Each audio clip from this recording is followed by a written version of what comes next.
अस्सलामुअलैकुम वरहमतुल्लाहि वबरकातुहू।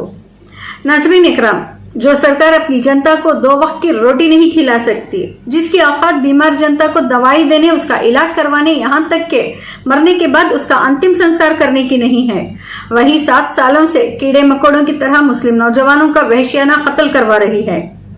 कहीं अपनी खूनी दरिंदों के हाथों आसिफ जैसे खूबरू नौजवानों की लाशें गिरा रही है, तो कहीं संघी पुलिस के जरिए मासूम नौजवानों का खून बहा रही है। जी हाँ नाजरीन, उत्तर प्रदेश की योगी सरकार आज नस्लकशी पे उतर आई है। अपनी गुंडा पुलिस के हाथों अक़लियती तबके की नस्लकशी की जा रही है। लॉकडाउन की आड़ में गरीब मजदूर तबके को, बिलखुसूस मुसलमानों को बेरहमी से मारा जा रहा है, ताकि कानून की आड़ में मुस्लिम नौजवानों को हमेशा हमेशा की नींद सुला दिया जाए। दरअसल ये भी एक किस्म की लिंचिंग है, मॉब लिंचिंग, जो खाकी वर्दी वाली पुलिस के जरिए बीजेपी हुकूमत करवा रही है, और बिलखुसूस योगी सरकार। आपने भी देखा होगा कि कैसे लॉकडाउन की आड़ में 4 से 5 या कहीं कहीं तो 10 से 12 पुलिस वाले एक निहत्ते मुफलिस इंसान को जानवरों की तरह मारते हैं, उस वक्त तक जब तक कि वो मर ना जाए। जैसे आज 18 साल फैसल को मारा गया है। उन्नाव जिले में फैसल नामी इस 18 साल नौजवान को पुलिस एहलकारों ने इतना पीटा कि इस मासूम की जान चली गई। फैसल का जुर्म महज इतना था कि वो अपने गरीब घर वालों का पेट पालने के लिए लॉकडाउन नाफिज होने के बावजूद सब्जी बेच रहा था। फैसल के एक रिश्तेदार अकरम का कहना है कि यहाँ जुज़वी तौर पर लॉकडाउन लगा है और सब्जी जरूरी चीज है जिसे फरोख्त किया जा सकता है। बावजूद पुलिस ने मुसलमान होने के बिना पर फैसल पर इतना जुल्म किया है कि इसकी मौत हो गई, जबकि बाजार में फैसल अकेला नहीं था जो सामान बेच रहा था, और भी कई सारे लोग थे। बावजूद फैसल को मुसलमान होने की सजा मिली है।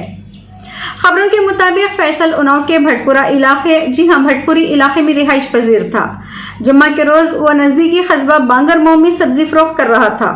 इसके अहले खाना के मुताबिक 2 सिपाही और एक होमगार्ड ने लॉकडाउन के दौरान सब्जी बेचने की पादाश में इसकी पिटाई कर दी। इसके बाद पुलिस इसको थाने ले गई। अहले खाना का इल्जाम है कि फैसल की वहां ले जाकर भी बेरहमी से पिटाई की गई। इसके बाद जब इसकी तबीयत बिगड़ गई तो इसे अस्पताल ले जाने का ड्रामा किया गया, लेकिन डॉक्टरों ने इसे मुर्दा करार दे दिया। इसके बाद पुलिस वाले फैसल की लाश को अस्पताल में छोड़कर भाग गए। फैसल की मौत के बाद मुश्तल लोगों ने सड़क पर उतर आए और मुकामी पुलिस के खिलाफ नारेबाजी करने लगे। मजाहिरीन ने हरदोई उन्नाव रोड को भी जाम कर दिया।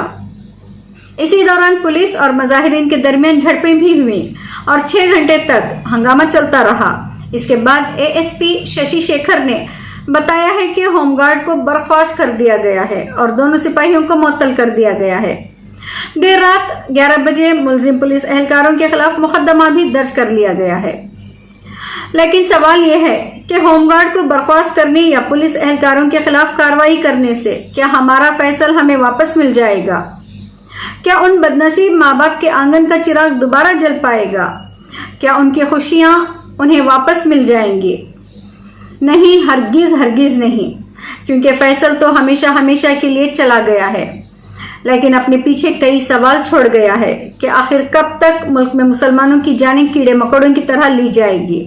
कब तक मुसलमानों को मुसलमान होने की सजा दी जाएगी?